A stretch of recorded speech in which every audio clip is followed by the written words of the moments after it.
we were just talking about ranked choice voting. I'm going to be helping collect the signatures for getting the Green Party ballot access. So, as I was saying, and your name is Nathan Klein. Nathan Klein, and you've been with the Green Party since '96, correct? Yep. First time I volunteered was '96, petition gathering to get now Ralph Nader on the ballot at that point. And been working with the Greens ever since. All right. So, we were just talking about the ranked choice voting thing.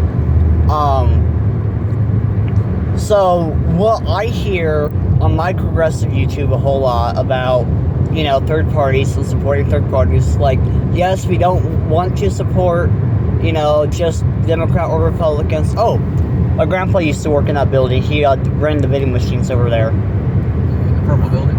Yeah, that's the big post office building. Yeah. My dad worked in it when it was a Sears shipping center back in the 70s. Right. Anyways, continuing.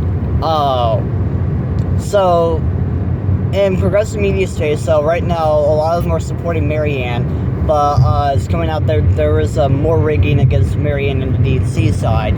However, they say they didn't want to support a third party until we get ranked choice voting implemented. So go ahead and tell me what you were just telling me about. Well, like how you guys were trying to do it, and then you got the signatures from the city council. Right. Well, we think that we need to walk and chew gum at the same time. Yes, we think that ranked choice voting is an important innovation in American elections, and we support 100%. But we also need candidates when we get there. So we got to walk and chew gum at the same time. And as we've been fighting for ballot access, we've also been fighting for ranked choice with a coalition of groups in the Kansas City area. And last year, we, with our partners, turned in enough signatures, according to the Kansas City Law Department, to put ranked choice voting on the ballot in Kansas City to make it the method for electing Kansas City elected officials. Now, unfortunately, when we turned them in, the Law Department said, oops, we made a mistake, and we need a bunch more signatures. So we didn't get on the ballot, unfortunately, although we are still working on it. And luckily, we and our coalition partners, worked with a lot of the new city council candidates, and got their commitments to ranked choice voting before they got elected. And the coalition now thinks that we may have a majority of council people who are supportive of at least putting it on the ballot. We think that if it goes on the ballot, that it would pass. That this is an innovation that people want, and so we're doing both. It's not one or the other. If you get ranked choice voting and you don't have any third parties to vote for, ranked choice voting ain't nothing. And the thing is that the Green Party's elected hundreds of officials around the country without ranked choice voting. So it's not like we can't be successful without it. We do want it, and we're working to have it, but we're not waiting for that. We're moving forward. We know that we need this innovation, and we need it fast, but we also need the candidates. We're candidate recruiting. We want people to run as clean green candidates, which means you're not going to take corporate money, which means you're going to stand for the people from the district you're elected from only. This is a radical idea. It's called democracy, right? We don't have it. We don't have it in this country, right? Democracy was a radical idea whenever it first was invented. It's a radical idea today. It's still a radical idea. Put the people in charge of where their tax dollars go, and have public officials be their public servants that do nothing but serve them. Not wealthy donors. And not rule them.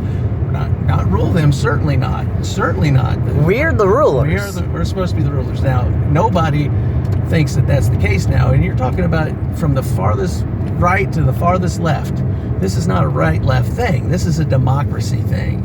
And when we're out petitioning, people are across the political spectrum are hungry. Well, number one, they agree across the political spectrum that American democracy is broken and that it is corrupt all the way to the core. You cannot, as we were discussing, you cannot ruin or a already rotten system. You know, they say, well, we're going to spoil. We're not. You can't spoil what's already rotten. You know, it has to be fixed. And the two corporate parties that built the pay-to-play system are not going to fix it themselves. Right. Nobody thinks that that's the case. And so what are we going to do instead? Well, what we're going to do instead is offer an alternative. And that's what we're out here working to do. And we encourage everyone to come out and make it happen. Because it ain't going to happen unless we do it. So, I do have another question while I got the camera on. I don't know if you heard that the organization is called Represent Us, but I heard that they've had like some legal scholars put together a bill called the American Anti-Corruption Act. And, you know, the strategy would be to get that implemented both like locally and on statewide ballots. Because I guess the proven method is, you know, you have like an issue, you know, and then first the state makes it a law, and then a couple states makes it a law over time, and then eventually a wave of states makes it a law, and then eventually becomes federal law. You know, that's kind of like what's happened with women's voting, you know, with Wyoming. Wyoming was the first state, kind of slowly started up, and then all of a sudden, you know, it hit a line wherever it became law, you know, federally. Same thing with the marriage equality. And then hopefully what's going to end up happening with marijuana, but I don't think Biden's going to actually do anything despite what he's promised. Well, I mean, what you're talking about is lovely and appropriate, but what you're talking about doing is trying to talk Democrats and Republicans into doing the right thing.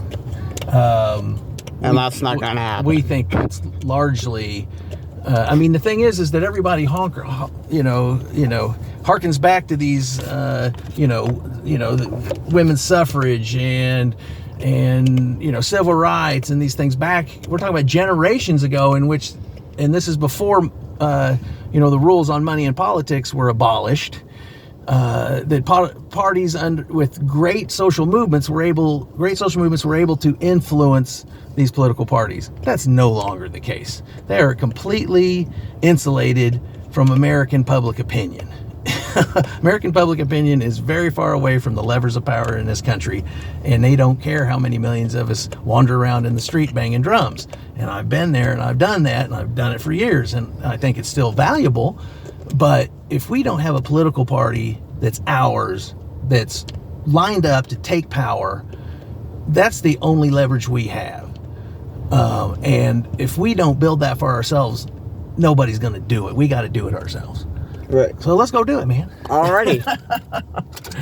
I think that's